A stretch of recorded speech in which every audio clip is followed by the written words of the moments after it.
what's something that you Yeah. personally believe that would get you kind of people are going to look at you sideways when they hear this?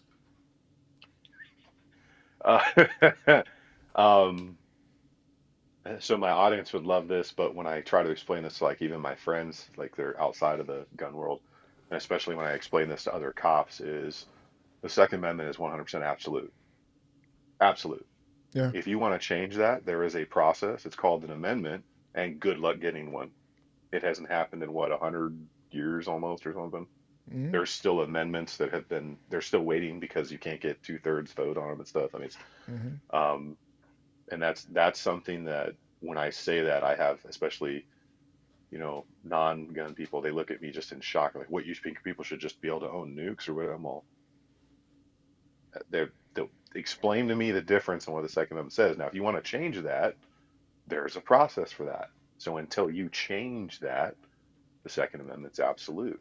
Yeah. The nukes question is always really interesting because there was a guy who That's the first debated. place they go. Yeah. Right.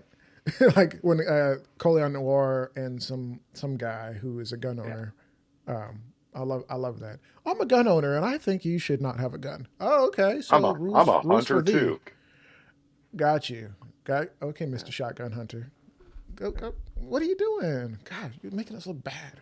Yeah. But he was like, "Well, you can't have a tank." And then Collins was like, "You can Yes, have a you can. tank. You can't have a tank." You can And have a shoot, tank, you you can can own buy an full auto, you RPG. can buy anything you want. It's just you have to ask permission Right. and pay that pound of flesh to the federal government or the ATF, which shouldn't Hmm. exist. Right. Um, and then you get to own whatever you want if you pay your pound of flesh. I'll tell you what. There's one guy running for politics right now, and I've not heard anything about him until like 2 days ago. I actually know a guy who's running his campaign, Vivek Ramaswamy. Am I saying it right? Oh, you have been, yeah, Vivek Ramaswamy, yeah. Yeah. I really haven't been following him until more recently. And he said something about getting rid of all this superfluous departments of the government that are really just like enforcement agencies that are not actually law enforcement agencies, administrative agencies. I'm 100%. like, is the ATF an administrative agency? Can they be put away? Is this guy saying he's going to abolish the ATF? Do we need to get on board with this for So those who would vote for basically, him? yeah, so I mean he's not going to win. I mean, Yeah. he's got some good ideas, but most people don't realize that federal law enforcement agencies are a bastardization of the Commerce Clause, Mm. right? They're constitutionally not supposed to exist, right? The federal government's not supposed to do things like that, just like they weren't supposed to have an income tax, right? Um, so the government, Congress, has ceded their authority illegally to institutions like the ATF to make up rules, which is what they call them, which are de facto laws they'll put you in prison for.